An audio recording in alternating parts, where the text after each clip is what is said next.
Hello, it's Vlog. Whenever you have the opportunity to April, or VEDA, or VWEYHtC, I don't know. So behind me, you can see that I've been out of my room since this morning, and I woke up late. So yeah, one of the things that I had to do was go to district court, in the city of Albuquerque.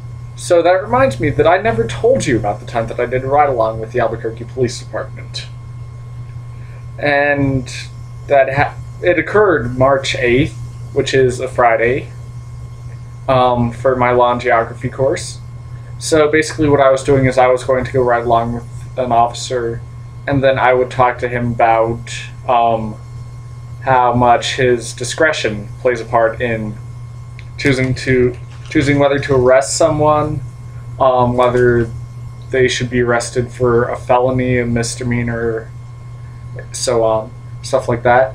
And one of the things that we did was we stopped a guy who was walking because the people at a bus stop were saying that he was begging for stuff and that he was drinking a beer. Of those, only one, the drinking in public, is really a law. The rest are just like common decency things. So we pulled him over. It turns out that he didn't. That he didn't have anything, that he didn't have any warrants, but he was a registered sex offender. So I'm like, this is interesting. And the officer was saying, but we can't arrest him just for being a sex offender and being where he is, because there weren't any schools nearby. After we finished up with that, we got a silent alarm call, and what it turned out was that it was just set off by cleaning ladies. But what it could have been was it could have actually been a robbery. So we got into the car, the officer put his lights on, which is a process called running with code.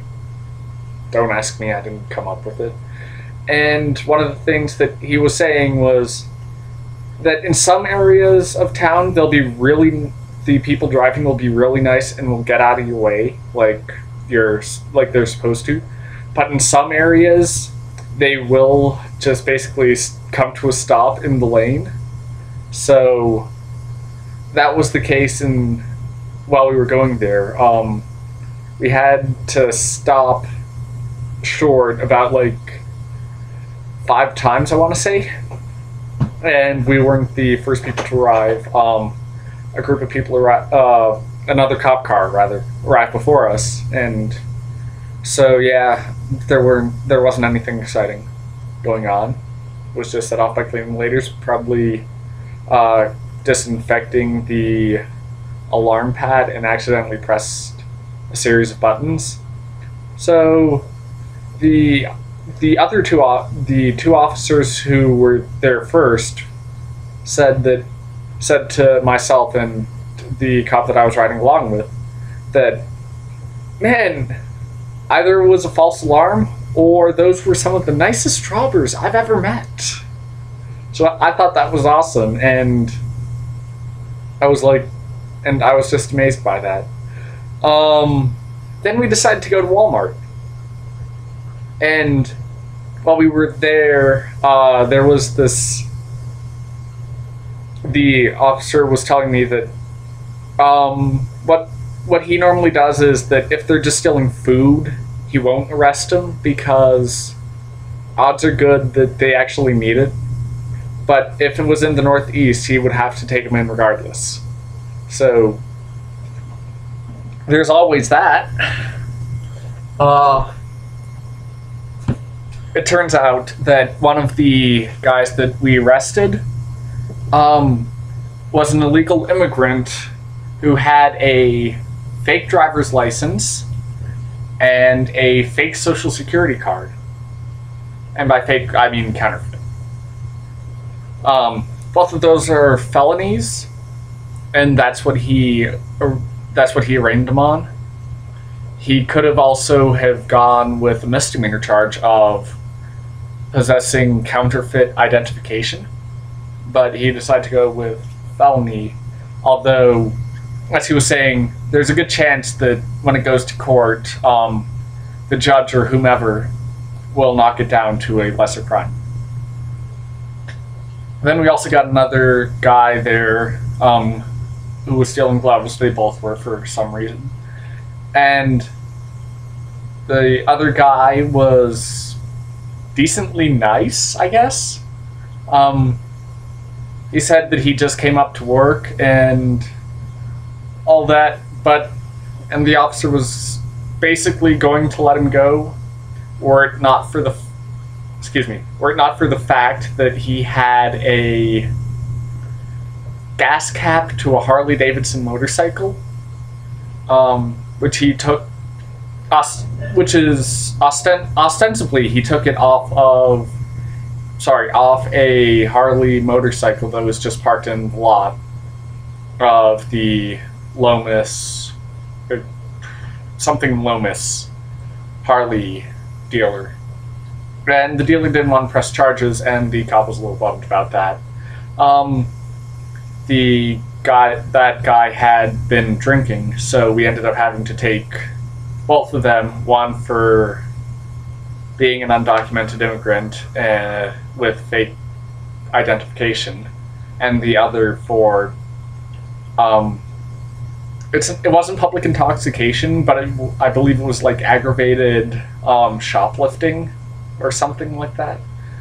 So we ended up having to go down to the PTC, or the Prisoner Transport Center, which apparently the Albuquerque police don't actually call it that. They just refer to it as the PTC, and I didn't know that, so I'm like, what does that stand for? And he was like, oh, Prisoner Transport Center. It was on Lomas, or just off it, rather. So we ended up having to wait like 2 hours at the substation in the southeast while waiting for the ICE, or the ICE, which is basically customs enforcement type group, to show up to the PTC. When we got to the PTC, it was around like 7 o'clock, so there were 3 hours remaining in my ride along, and it turns out that ICE didn't show.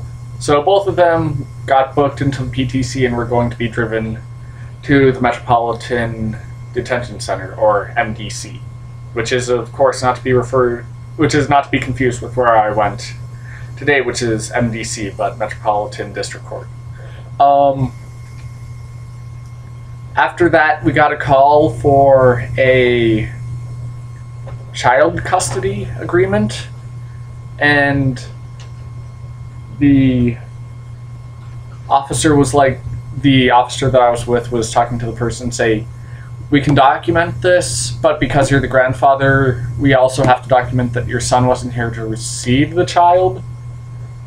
And that took about the entire thing from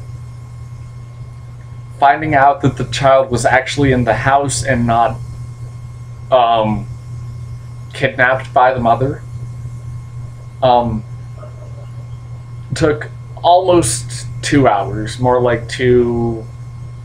almost 3 hours, about like 2 hours, 45 minutes. So one of the things the cop said was,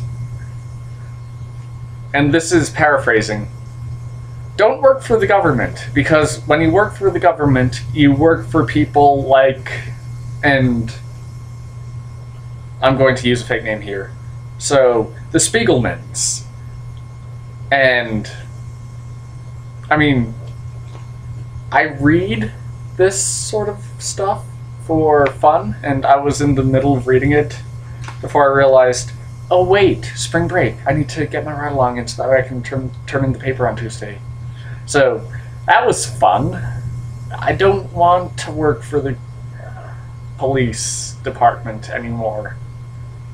Also, it was really cool while we were at the station, because it turns out that one of the people who was also in my class doing a ride along was doing a ride along with the friend of my officer, so we were So the plan was to have dinner together and discuss the differences in what the other person saw compared to what I saw.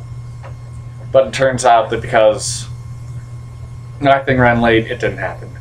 And I was kind of bummed about that. But there's always next year.